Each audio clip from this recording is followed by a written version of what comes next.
Students, class 9 exercise 3.2। मगर उस पर आने से पहले हम सीखेंगे कार्टेशियन सिस्टम। इसकी बहुत बेसिक जानकारी मैंने आपको एक्सरसाइज 3.1 करवाते समय दी थी। हाँ, और अब हम आएंगे इसकी सॉलिड जानकारी पर। अब ये सब क्या है, बहुत शुरुआती चीज़ है और बहुत प्यार से, बहुत तसल्ली से आप इसे सीखिएगा।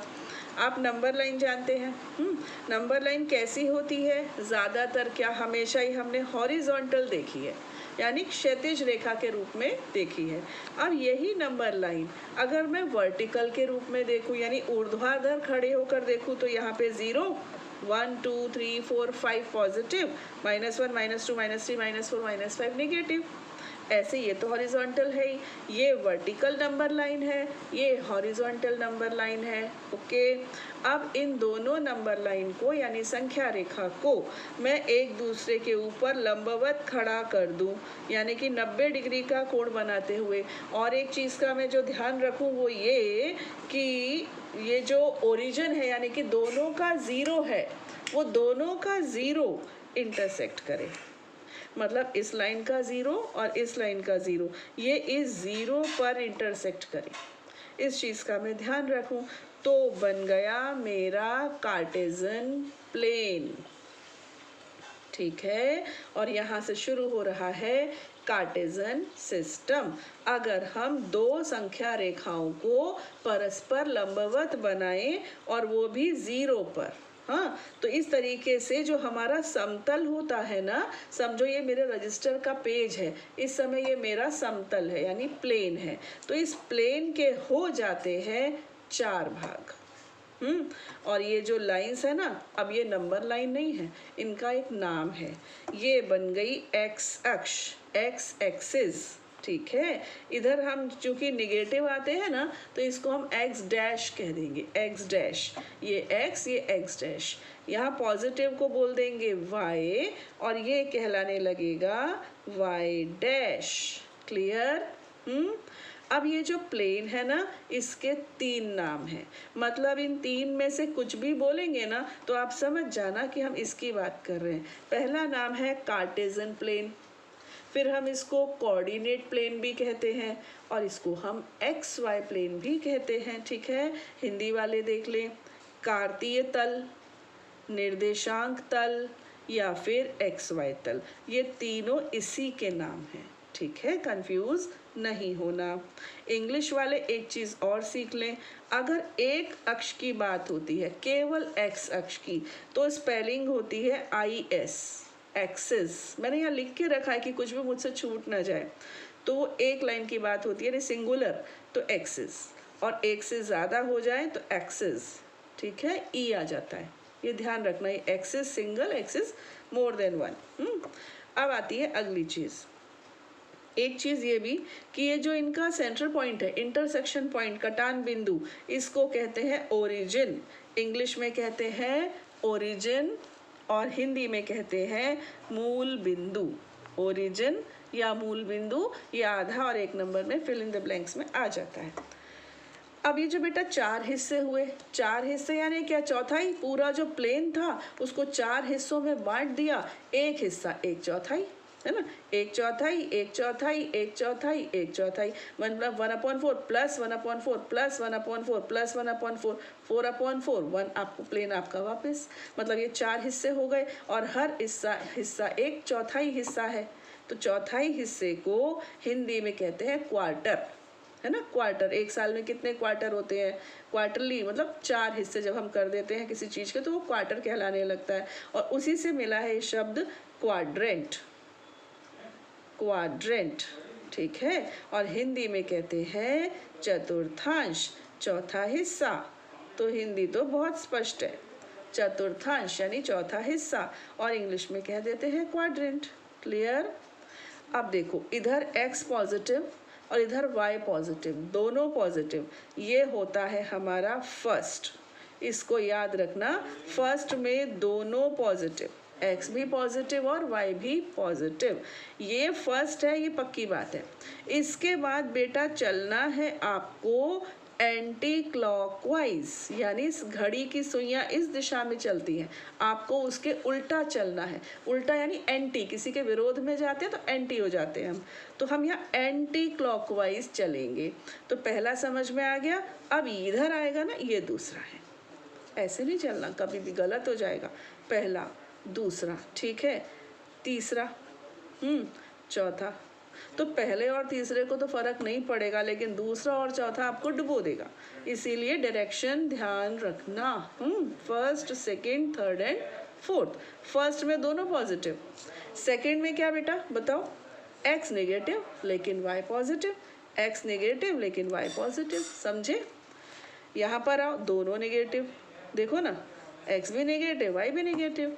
और चौथे पर आओ तो एक्स पॉजिटिव लेकिन वाई नेगेटिव। Got it? समझे आप?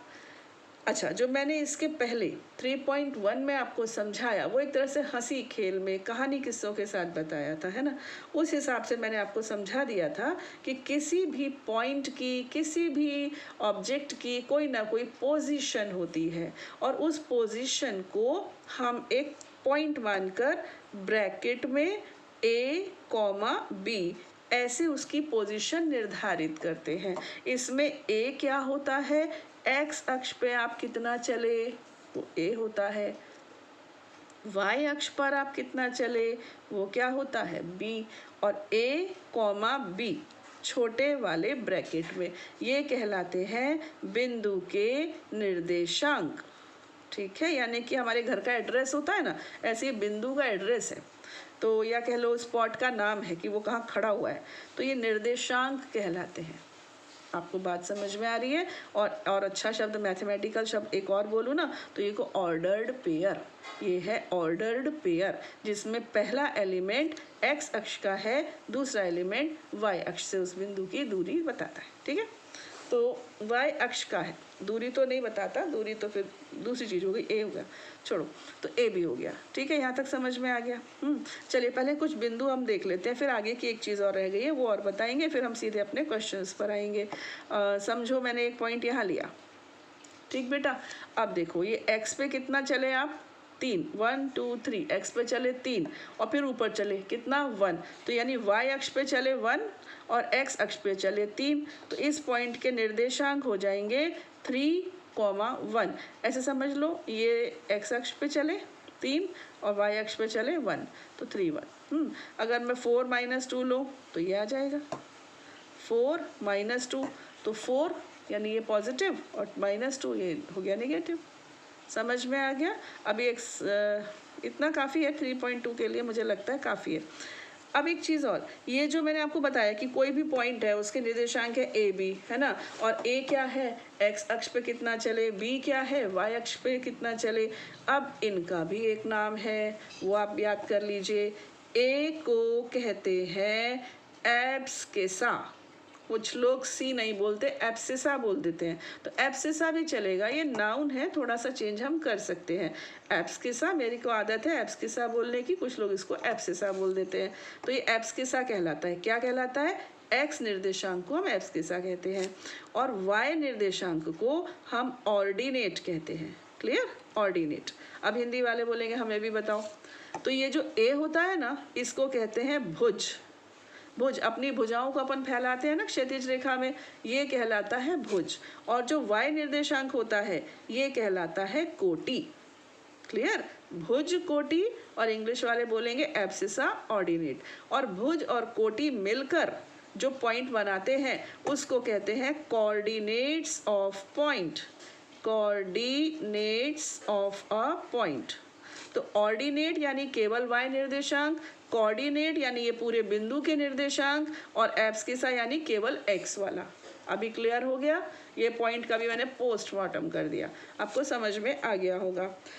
चलिए अब हम एक्सरसाइज 3.2 बिंदास स्टार्ट कर सकते हैं, क्योंकि उसमें इससे ज़्यादा कुछ नहीं है। तो आते हैं एक्सरसाइज 3.2 के question number 1। Question number 1. Write the answer of each of the following questions. What is the name of horizontal and the vertical lines drawn to determine the position of any point in the Cartesian plane? तो horizontal axis का नाम क्या है? X axis, और vertical का क्या नाम है? Y axis. हो गया बेटा, इतना सही है, समझे कि नहीं? Second, what is the name of each part of the plane formed by these two lines? Each part is known as quadrant. Done. Write the name of the point where these two lines intersect. Origin. Got it? Hindi में देखिए, हिंदी में देख लीजिए इसको। एक second, ये रहा। निम्नलिखित प्रश्नों में से प्रत्येक प्रश्न का उत्तर दीजिए। कार्तीय तल में किसी बिंदु की स्थिति निर्धारित करने वाली क्षैतिज और ऊर्ध्वाधर रेखाओं के नाम है, क्या नाम है? तो क्षैतिज रेखा का नाम है एक्स अक्ष और ऊर्ध्वाधर रेखा का नाम है वाई अक्ष। हो गया। फिर है, इन दो रेखाओं से बने तल के प्रत्येक भाग के नाम बताइए। ठीक, इन दो रेखाओं से बने प्रत्येक तल के प्रत्येक भाग का नाम, बने तल के प्रत्येक भाग का नाम बताइए। तो चतुर्थांश, अब प्रत्येक बोल रहे हैं तो प्रथम चतुर्थांश, द्वितीय, तृतीय, चतुर्थ, ऐसे, लेकिन चतुर्थांश। उस बिंदु का नाम बताइए जहां ये दो रेखाएं प्रतिच्छेदित होती हैं, तो मूल बिंदु। अब क्वेश्चन नंबर 2, आकृति 3.14 देखकर निम्नलिखित को लिखिए। ये रही आकृति, देखिए आपको ये आकृति, यहाँ पर एल, डी, सी, जी, ई, एम, बी, एच इनको दर्शाया गया है और ये आपसे 8 क्वेश्चंस किए गए हैं। बी के निर्देशांक, सी के निर्देशांक, निर्देशांक -3, -5 द्वारा पहचाना गया बिंदु, निर्देशांक 2, -4 द्वारा पहचाना गया बिंदु, डी का भुज, बिंदु एच की कोटि, बिंदु एल के निर्देशांक, बिंदु एम के निर्देशांक। मैंने क्या किया, ये क्वेश्चन को अपनी कॉपी में ड्रॉ कर लिया, बट उससे पहले मैं इसको इंग्लिश में भी पढ़ दूँ। See figure 3.14 and write the following: the coordinates of B, the coordinates of C, the point identified by the coordinates -3, -5, the point identified by the coordinates 2, -4, the abscissa of the point D, the ordinate of the point H, the coordinates of the point L, the coordinates of the point M। ठीक है, तो चलिए ये मैं question पढ़ती हूँ एक एक करके। ये मैंने डायग्राम बना के रखा है, आपको दिख रहा होगा, है ना? चलिए, first question, the coordinates of B, ये बी पॉइंट है। हाँ, इसके कोऑर्डिनेट्स देखो बेटा, एक्स पर कितना चले आप? -5, है ना? और वाई पर कितना चढ़े आप? 2। देखो ना, 1, 2 चढ़े ना इधर से, ये 2, इधर से कितना चले? -5। तो बी पॉइंट के कोऑर्डिनेट्स कितने हो गए? -5 + 2, क्योंकि आप y में ऊपर गए और x में इधर आए, तो ये तो ओरिजिन है। खैर 0, 0 लिख दो इसको। और ये पॉइंट है आपका, बी पॉइंट के निर्देशांक है -5, 2। तो पहला आंसर आपका हो गया -5, 2। Second question, coordinates of point C, ये रहा पॉइंट सी, ये इसके निर्देशांक देखते हैं। 1, 2, 3, 4, 5। एक्स पे कितना चल रहे हो आप? 5 चल रहे हो। ये देखो, यहाँ से यहाँ तक, यहीं से कहीं से भी नाप लो, ये सी हो गया 5। और नीचे कितना आ रहे हो? वाई पे कितना उतर रहे हो? यहाँ पे ये -5, इधर +5, इधर -5। देखो, तुम पहले यहाँ पहुँचे और फिर यहाँ से तुम नीचे उतर गए। पहले यहाँ पहुँचे 5 और 5 से नीचे उतर गए। कितना नीचे उतर गए? माइनस। तो ये हो गया 5, -5। तो सेकेंड आंसर हो गया 5, -5। थर्ड क्वेश्चन है, the point identified by the coordinates -3, -5। मुझे बताइए, -3 और -5 वाला पॉइंट कौन सा है? आपको दिख रहा है, ई पॉइंट है। ई पॉइंट के कोऑर्डिनेट्स क्या है? -3, -5। तो थर्ड का आंसर हो गया पॉइंट ई। फोर्थ है, the point identified by the coordinates 2, -4। तो 2 और फिर ये -4 दिखा आपको, 2 ये -4, 2 -4 वाला पॉइंट कौन सा है? जी। फोर्थ का आंसर हो गया जी। फिफ्थ है, the abscissa of the point D. कहाँ है डी पॉइंट? ये रहा। डी पॉइंट की एब्सकिसा यानी भुज बतानी है। तो अब तो आपको आ गया होगा भुज कितना होगा, यहाँ से देखेंगे तो 6 दिख रहा है आपको, ये कितना है भुज 6। तो आपका फोर्थ हो गया, फिफ्थ का आंसर होगा 6। डी का एब्सकिसा 6 है। फिर हो गया the ordinate of the point H. H point कहाँ है भाई, ये रहा। एच का ऑर्डिनेट बताना है, ये वाई पे कितना उतरा वो बताना है। तो वाई पे ये कितना उतरा है आपको दिख रहा है, ये -3 उतरा है। यहाँ से यहाँ तक कितना उतरा ये देखो, ये कितना उतरा नीचे वाई पर -3। तो इसका जो वो होगा कोटि, वो होगा -3 यानी कि ऑर्डिनेट। फिर है the coordinates of the point L, ये रहा एल। अब इसके कोऑर्डिनेट्स बताइए। एल है ना, इसमें एक्स तो है ही नहीं, ये ना इधर गया ना उधर गया, ये तो वाई एक्सिस पर है। तो इसका एक्स होगा 0 यानी कि इसका एब्सकिसा, इसका जो भुज होगा ना, भुज पे तो वो चला ही नहीं, तो भुज हो गया 0। और कोटि ऑर्डिनेट वो कितना है 5, देखो दिख रहा है आपको 5। तो इसके एल बिंदु के निर्देशांक होंगे 0,5, ये हो गया 0,5। Now last the coordinates of the point M. M कहाँ है, ये रहा। इसमें क्या कमाल हुआ, इसमें ये y पे नहीं गया, ये x पे ही बैठा है। यानी कि आप x पर चले -3 और y पर चले ही नहीं, ना ऊपर गए ना नीचे आए, तो y कोऑर्डिनेट क्या माना जाएगा 0, है ना। तो -3,0। तो ये m पॉइंट का आपका आंसर हो गया -3 0। देखो इसको मैंने बोला एब्सकिसा यानी कि भुज, और इसको ऐसे भी बोल सकते हैं एक्स निर्देशांक, एक्स निर्देशांक भी बोल सकते हैं और भुज और एब्सकिसा भी। तो एक्स कोऑर्डिनेट -3 है, वाई कोऑर्डिनेट 0 है, और वैसे इसका नाम ऑर्डिनेट है। और ये क्या है, ये पॉइंट के कोऑर्डिनेट्स है, पॉइंट के निर्देशांक है। तो ये एक्स निर्देशांक, ये वाई निर्देशांक, दोनों मिलकर बन गए बिंदु के निर्देशांक। That's all. आपको समझ में आया होगा, है ना। अब 3.3 हम करेंगे अपने नेक्स्ट वीडियो में। तब तक के लिए जय हिंद।